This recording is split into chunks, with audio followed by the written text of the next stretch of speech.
Hello दोस्तों, ये video आज जो हम बना रहे हैं झां सर के साथ, ये बनाई गई है सीजीएल मेंस के लिए। खासकर इंग्लिश सेक्शन में क्या क्या क्वेश्चन आएंगे, क्या नए टॉपिक ऐड हुए हैं और उनके सोर्स अच्छे क्या हो सकते हैं, हम कैसे पढ़ेंगे। क्योंकि हमारे पास ज़्यादा दिन है नहीं, हम मान के चलते 22 से 24 दिन हमारे पास हैं। तो झां सर, ये सब आप कुछ बताएं पहले मेंस वाले बच्चों को। देखो बच्चों, अब 22 से 23 दिन का है तो मान के चलो कि 20 दिन ही ओरिजिनल आपके पास है। 2-3 दिन तो आपको रिवीजन या सब चीज़ों के लिए रखना चाहिए। तो जब 20 दिन का अगर हम टारगेट लेके चल रहे हैं तो मैं ये कहना चाहूँगा कि अब नया ज़्यादा चीज़ें करने पे हमें नहीं पढ़ना चाहिए। हमें मेन है फोकस, जब भी पेपर, जैसे कि प्री में हमने देखा है कि कंप्रीहेंशन जो पैसेज था वो उन्होंने टफ किया, तो ये उसी आधार पे ये मान जा सकता है या हम एज्यूम कर सकते हैं कि मेंस में भी 2 या 3 सेक्शंस कोई जो चीज़ आएंगे इंग्लिश के पार्ट में, टॉपिक्स जिसमें पेपर टफ किया जा सकता है।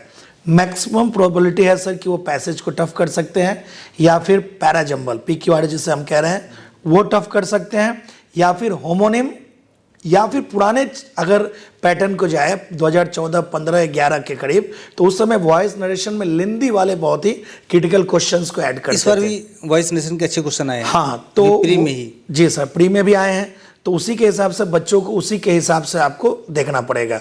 मेरा ये सजेशन होगा सर कि जैसे कि अभी 20 डेज हैं, तो नेक्स्ट 1 वीक में बच्चों का टारगेट होना चाहिए कि उन्हें पैसेज, क्लोज टेस्ट, PQRS पे। तो इसका सोर्स भी बताइए आप। ऑफ कोर्स सर, इन पे अगर प्रैक्टिस की जाए तो PQRS के ऑलरेडी हमारे श्योर 60 गुरुकुल पे अच्छे खासे कंटेंट मैंने भी और हमारे जो अवेलेबल पहले से सोर्स हैं उससे मिला के हमने बहुत ही स्टैंडर्ड कंटेंट देकर रखा हुआ है। इस हफ्ते भी कुछ आप दे रहे हैं क्या? हाँ सर, इस बच्चों का बता रहे थे कुछ। हाँ सर, इस सप्ताह वेडनेसडे को मैं श्योर 60 गुरुकुल में बच्चों को जो मेंस की तैयारी कर रहे हैं उन्हें 50 पैसेज, बहुत ही जो टफेस्ट पैसेज हैं, जो क्रिटिकल हैं, जिनके लिए आपको मेंटल गेम खेलना पड़ेगा, जैसे कि प्रोबेबिलिटी है एग्जाम में आने के, वो 50 पैसेज दूंगा जिससे कि बच्चों का प्रैक्टिस हो सके। इसके अलावा होमोनिम बहुत ज़्यादा प्रॉब्लम क्रिएट कर रहा है और मजे की बात यह है कि होमोनिम का मार्केट में सर सोर्स नहीं है। सही बात है, किसी भी टीचर के पास सोर्स नहीं है। तो ऐसा नहीं है कि जब किसी के पास नहीं तो श्योर 60 गुरुकुल के पास नहीं होगा। तो इस वीक भी हम लोग आपको होमोनिम के बहुत सारे कंटेंट आपको अवेलेबल कराएंगे, जो मोस्ट प्रोबेबल है कि उससे एग्जामिनेशंस में आपका क्लियरिटी ला दे सर। हाँ, ये भी इस बार भी 2-3 क्वेश्चन कई शिफ्ट में आए हैं। अभी जो CPO का पेपर हुआ है यस उसमें, तो ये हम होमोनिम आराम से अवेलेबल करा देंगे सर। दूसरा मैं जानना चाहता हूँ सर, जो PQRS का अपना सेक्शन है, तो आपने एक बार 200 क्वेश्चन की शायद एक शीट आप मैंने अवेलेबल कराई है, वो बहुत ही बेहतरीन शीट है सर। रिलेवेंट रहेगी नए पैटर्न का? बहुत ही ज़्यादा रिलेवेंट है सर। मैंने न्यू पैटर्न को देख के ही बच्चों को अवेलेबल कराई थी, तो वो हमारे पास अवेलेबल है, वो जरूर करना चाहिए। न्यू पैटर्न के हिसाब से बेस्ट है। तो अपने बच्चों को मैं बता दे रहा हूँ, जिसको नहीं मिली है तो जो अपनी प्रिंटिंग टीम है, जो उनसे जाके आप ले सकते हैं, बिल्लू के पास जाके या सुमित के पास जाके आप ये कंटेंट ले सकते हैं। जो 200 क्वेश्चन की PQRS की सीट है और वेडनेसडे को 50 पैसेज आ जाएगी। हाँ, और होमोनिम्स जो दिया गया है वो भी ले सकते हैं। हाँ, और सर इसके अलावा वॉइस नरेशन को लेकर था। हाँ, वॉइस नरेशन का क्या सोर्स आप बताएंगे बच्चों को? सर पिछले साल मेंस के समय ही गौरव सर हमारे जो फाउंडर है उन्होंने कहा कि सर वॉइस नरेशन के कुछ टॉप 100 क्वेश्चंस कलेक्ट करिए।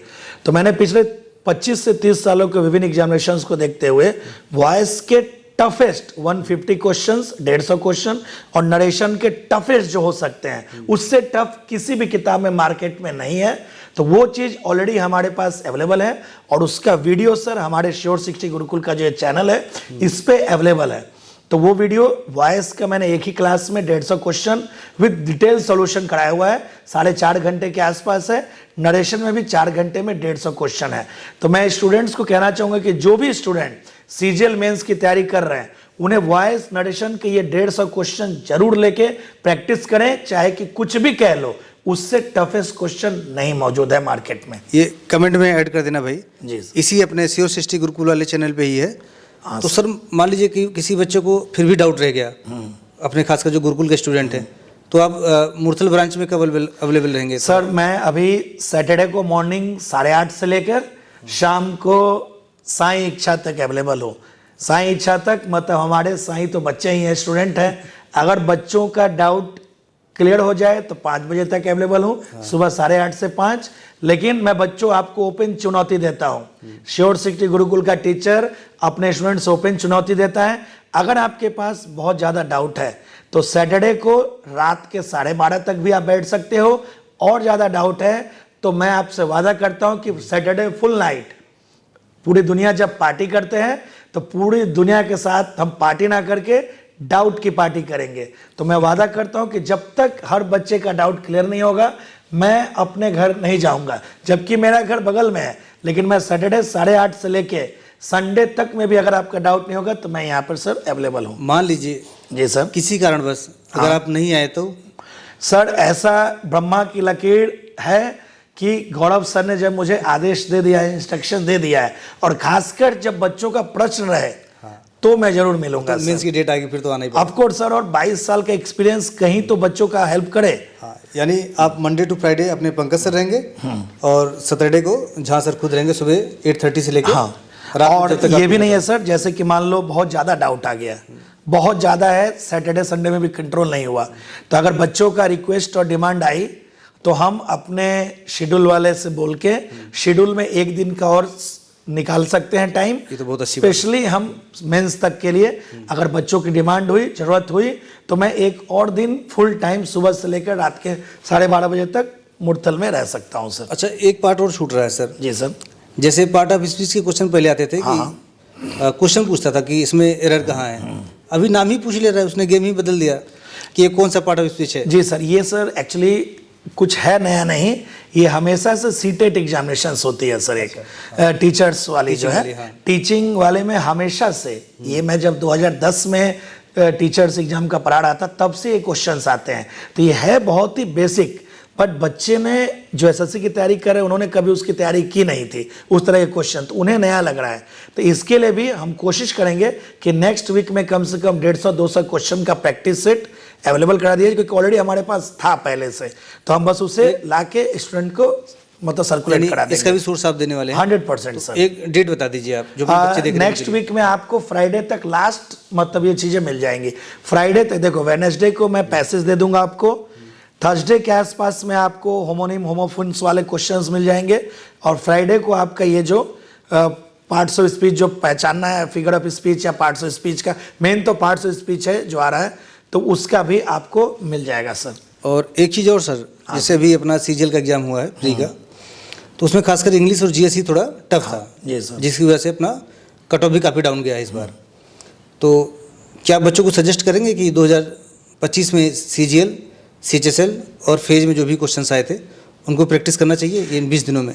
मतलब अगर नेक्स्ट 1 वीक के अंदर बच्चे कुछ प्रैक्टिस कर सके सर, तब तो ऑफ कोर्स एक तरह से वो हमें आइडिया देगा कि किस पैटर्न के क्वेश्चंस हो सकते हैं, क्योंकि ये ऑफिशियली तो दे नहीं सकते। हाँ, टेलीग्राम पे तो है, टेलीग्राम पे अवेलेबल है। बच्चों कम से कम ये ना हो, कम से कम एक पैटर्न भी देख लोगे ना कि आपने जिस शिफ्ट में दिया, लेकिन वो तो सिर्फ एक शिफ्ट था, बाकी शिफ्ट में क्या हुआ, किस तरह क्या है, तो अगर एक बार ग्लांस भी कर लोगे तो एक आपको आइडिया मिलेगा कि तैयारी कैसी हो सकती है। क्योंकि जैसा उन्होंने प्री में दिया है, कुछ ना कुछ उसका असर आपको मेंस में जरूर दिखेगा।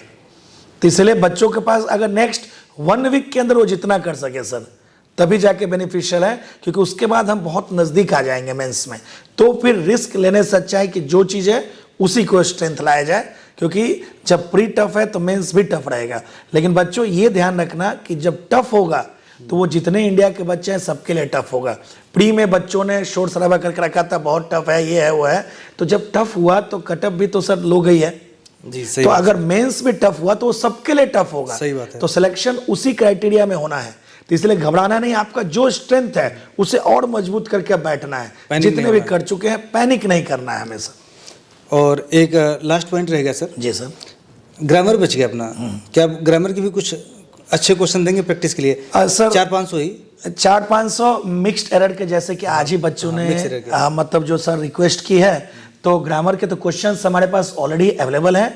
तो वैसे तो मेरे पास 2100 क्वेश्चंस हैं, तो गौरव सर जो हमारे फाउंडर हैं उन्होंने कहा कि 2100 एक साथ मत दीजिए, बच्चे थोड़ा सा होपलेस हो सकते हैं, तो 500-500 का उसका बना लीजिए।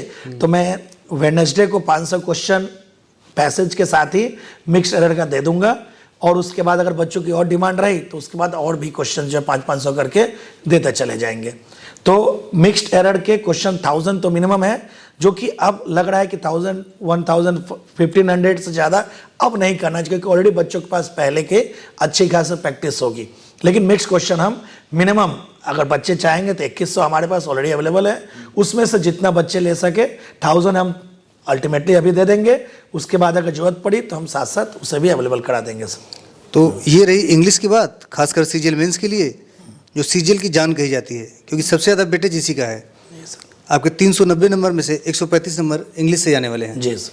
थैंक यू सर, ये बच्चों को बताने के लिए। और आप सैटरडे अवेलेबल रहेंगे? हर सैटरडे। ठीक सर, थैंक यू सर।